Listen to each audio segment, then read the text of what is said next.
nagaan keen Oromummaa bakka jirtanitti sanaadha qabu kabajamoo dhaggeeffattootaaf daawwattoo keen gabaal tarkaanfii gooticha waraana bilisummaa Oromoo Guraandhala 26 bara 2022 sanii dhiyeessa injifannoolee boonsoof diirrifachiisan waliin angalma Oromoo irreef gaachanni uummata Oromoo gootichi waraana bilisummaa Oromoo tarkaanfii ilaalessa waraan sirna faashistii koloneel Abiyyi Ahmed irraa fudhachuu itti fufuun injifannoolee boonsa galmeessuu osii haafattee haaftammoo waraan bilisummaa Oromoo sahattaanaa jechuun humna magaal doonii irraa dabalattee aleella jajjabduu toorsaatii jaa irraa fudhateen injifannoo culuqa galmeessee jira. Ittiin fufuun abdiin saba Oromoo dammaqaan fagoon lafa argu gootichi waraan bilisummaa Oromoo waraan gabroonfattu PP gansiifan battee loluuf deemte toorsaatii 10 itti dhaqee marsuun aksaatii 12 walakkaa akka lakkoofsa impaayiritti tarkaanfii goggobduu irraa fudhatee rasaasana kaa'ee baaruu daammacheessuun watwaachisee waltoota gabroonfattu PP 62 battalaatti jeesu 35 olammoo madoo dandammiin qabneen adabee injifannoo guddoo cululuxxoo hafir gammachiisti galmeessee jira. Abdiif gaaddisiisa Oromoo waraanni bilisummaa Oromoo aana bosee tarkaanfii akka malee jajjabduu waraan tiksitoota barcuma siyaasa biyya irraa fudhateen namooti muraasi lolirraa fan dhokatanii gar magaal doonii kagalan yoo ta'u reeffiyaa gabaasii hunqindaa'ee kan jiraachuun baramee jira. Lol guyyaa halee geggeeffameen ajajaan humna addaa Daanii jedham kan ijjeefame yoo ta'u loltooti gabroonfattu PP lambooji'amuu ibsuun loli guyyaa har'aallee loltooti gabroonfattu PP magaal doonitiif olancitee irraa wal ta'uu reef kaafachuuf bobbaatu gootummaan abdiin sabaa dur dhaabbate naannichaatti eeguun dhukkee irraa haasaa turu ajajaan woboo naannichaa erga barreeffamaan nu dhaqqabsiisen ibsee jira. Bifum wal fakkaattuun korommiin lixibiiftuu gootichi waraan bilisummaa Oromoo zoonii lixaa Guraandhala 25 bara 2022 godina Wallaggaa aana Gobbusayyoo keessatti waraan sirni PP maqasa hatta wobootiin bobbaate ganda gabaroobii bakka gasharuu jedhamutti hadheetti loltoota gabroonfattu PP 35 jeesee 60 ol madeessuun moona waraan PP naasisee jira.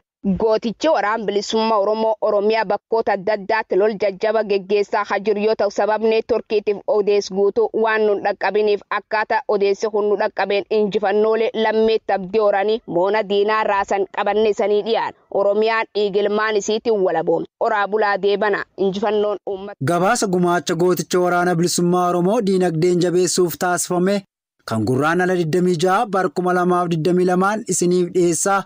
Ani daandii elemooti. Sabboontonni ilmaan Oromoo irree fi gaachan uummata Oromoo waraana bilisummaa Oromoo diinagdeen tinnisuuf gumaacha taasisan jabeessanii itti fufanii jiru. Haaluma kanaan ilmaan Oromoo maadhee garaa garaa jalatti gurmaa'an maadheen qarree magaalaa Shaashee marsaa dura qarshii 7,000 marsaa lammaffaa qarshii 5,000 akkasumas maadheen Mu'ee Abdoo Karraalloo qarshii 1,300 gumaachanii jiru. Walumaa galatti qarshii 13,300 waraana bilisummaa Oromoo diinagdeen jabeessuuf gumaachaniiru. Tumsi waraana bilisummaa Oromoof taasifamuu itti fufuun maadheen baaburaa qabsoo Magarsaa Barii waraana bilisummaa Oromoof qarshii 31,540 marsaa 5ffaaf gumaachanii jiru.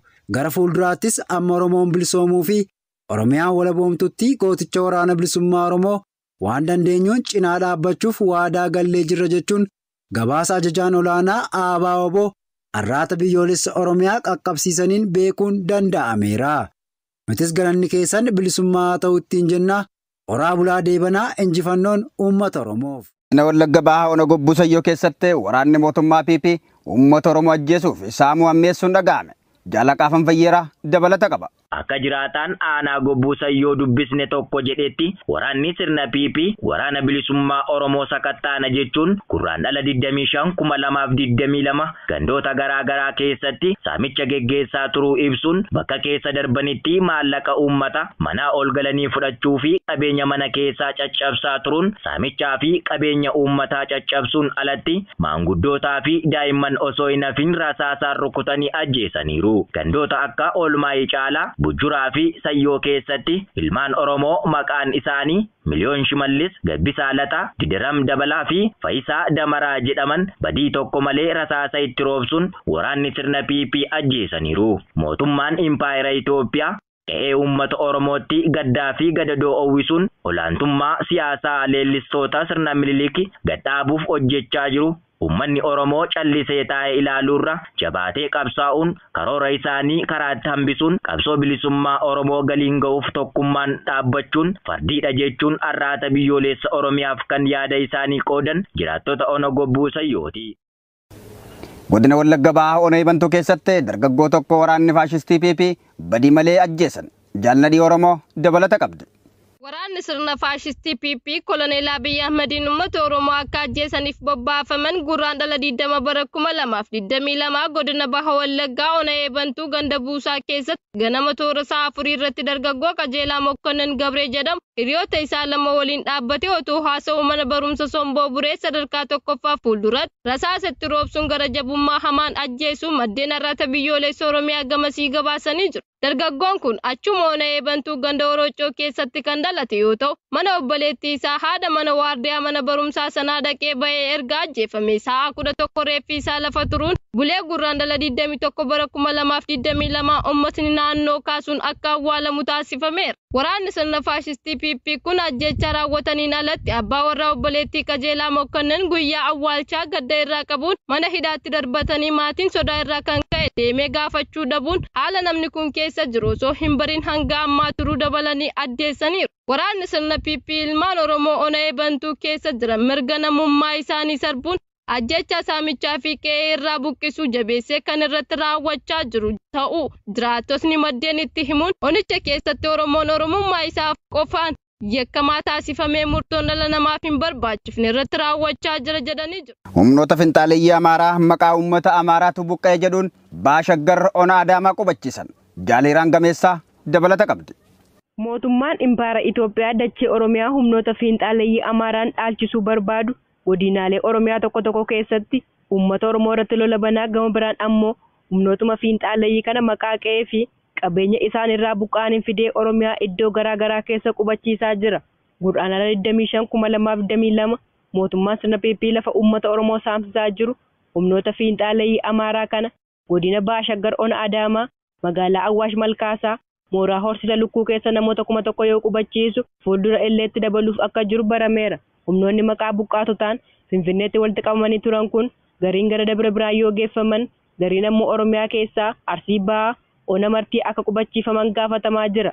Warreen sichi gara aanaalee Baashaggar qubsiifaman magaalaa Adaamaa buufamanii jiraachuu maddeen ibsuun adeemsi kun duula Minilik ittiin maqaa nafxanyaan lafa qubsiisaa ture kan deebisaa jiru waan ta'eef uummanni dammaqiinsaan adeemsa mootummaa PP ofirraa eeguu qaba jechuun qeerroon bilisummaa Oromoo magaalaa Adaamaa dhaamaniiru. Godina Lixa Shaggar Ona Cobii fi Qellem Wallaggaa Onaan Filloo keessatti waraanni sirna PP namoota dararuu ammeessan.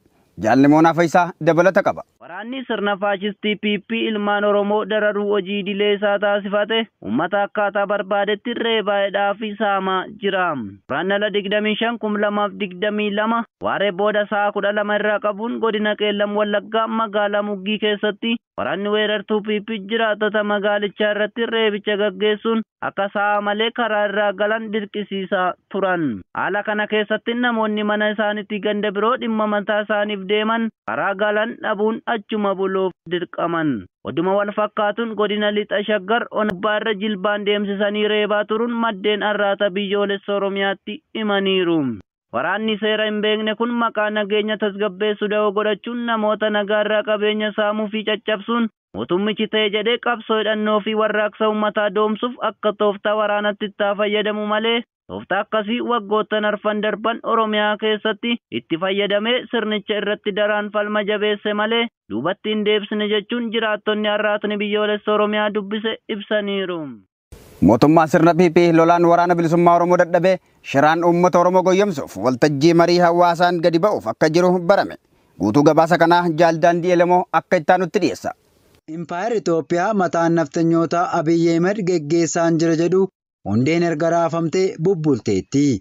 Raafama Itoophiyaa kana daran ammeessaa kan jiru lola Oromiyaa keessatti boboon geggeessaa jiruu fi kaaba Impaayaritti ammoo humni TDF geggeessaa jirudha. Lola kallattii lamaan itti jabaate kana tooftaan laaffifachuuf Oromiyaa keessatti marii hawaasaa yoo danda'ameef sadarkaa godinaa hanga garee gandaatti geggeessuun maal goonee rakkoo keenya nutti himaa nutu sin miidhe jechuun uummata bo'anii erga boosisaniin booda mootummaan Oromoo kan dagaaguu boboon yoo bade qofa jechuun waraana bilisummaa Oromoo uummatatti hadheessanii lola Tigraayitti humna tokkoon deebi'uuf tooftaa baafatanii jiraachuu odeessi keessoo PP ba'ee ni addeessa.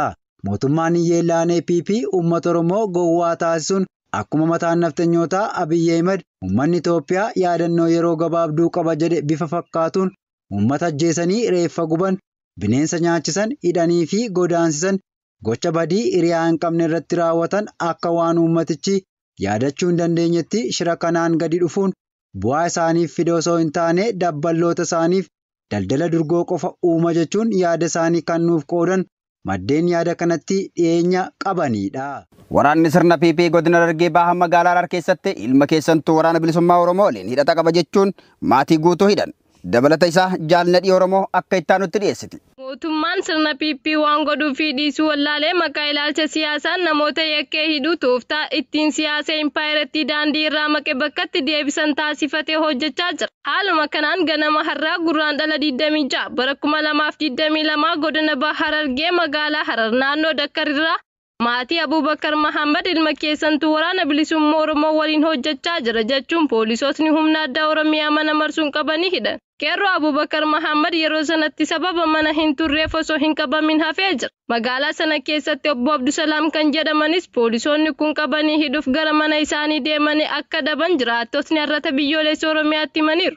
Waraanni sirna PP hidhaa lammiilee nagaa irratti raawwatu akka tooftaa waraana Oromiyaa keessa jiru ittiin dhabamsiisu godhatee haa hojjetu malee ilmaan Oromoo hidhaan daran mirga isaanii akka falmaniif cimsa malee booda hin deebisu. Mootummaa miidhaa gama hundaan nu irraan ga'aa jiruuf yoomuu hin bullu kan jedhan qeerroowwan Oromoo godina Bahaa Harargee. Loltoonni Impaayera Itoophiyaa fi tumsitoonni ishee Affaar Abaalaa keessatti lammiilee Tigraay irratti duguggaa sanyii raawwachuu Aljaziiraan gabaase. Jaalicciitii bantii waan qindeeffate qaba. Akka Aljaziiraan namoota gocha duguggaa sanyii kana jalaa miliqan dubbisuun gurraandhala 25 bara 2022 gabaasetti waraanni sirna faashistii PP waraanni Eertiraa fi poolisoonni humna addaa Affaar guyyoota 5 walitti fufanii mana irra deemuun lammiilee Tigraayitti xiyyeeffatanii ajjeesaa turuu gabaase. Akka ragabaatuun Dastaa Gabranaaniyaa jettutti muddee 24 bara 2021 irraa eegaluun daandii irratti reeffi maanguddoo dubartootaa fi daa'imman lammii Tigraay dumminaan kan argamee ture ta'uu ibsuun haala sana keessatti ishee fi ijoolleen ishee 5 torbee tokko erga dhokatanii booda gara Tigraay seenuun mooraa buqqaatota Dargi'aayen kan magaalaa Maqalee keessa jirutti galuu dubbatte. Yeroo ammaa abbaan warra ishee jiraa fi ni du'e waan adda baafatte hin qabdu jedha gabaasichi. Waraanni Itoophiyaa fi tumsitoonni ishee Eertiraa fi Affaar naannoo Affaar magaalaa Abaalaa keessatti lammiilee Tigraay irratti xiyyeeffachuun dirqiin gudeedaa saamaa fi hidhaa turan. Mooraa buqqaatotaa kana keessa Tigiroota 7,000 kan Abaalaa baqatan kan jiran yoo ta'u achi keessaa dubartoonni 26 kanneen miidhaan quunnamtii saalaa humnoota kanneeniin irra ga'edha. Akka namoonni ijaan argan dubbatanitti waraanni sirna PP fi tumsitoonni isaa guyyoota walitti fufan 5 magaalaa Abaalaa keessatti Tigraayota 278 ajjeesu Aljaziiraan qorannoo isaan kan mirkaneesse yoo ta'u waraanni Itoophiyaa magaalicha keessatti gudeeddii akka meeshaa waraanaatti itti fayyadama turanis jedheera. Bulchiinsi Abiyyi Ahimad sadaasa bara 2020 mootummaa Tigraay humna waraanaan irraa buusuuf loltoota achitti haa bobbaasu iyyuu malee turtii waggaa tokkoo fi walakkaa kana keessatti akeekni isaanii osoo galma hin gahin hafuun waraanni sirna PP kun lola kana keessatti lammiilee Tigraay irratti gochootni farra namoomaa raawwatan hedduu ta'uu Aljaziiraan gabaasa isaa keessatti addeesse.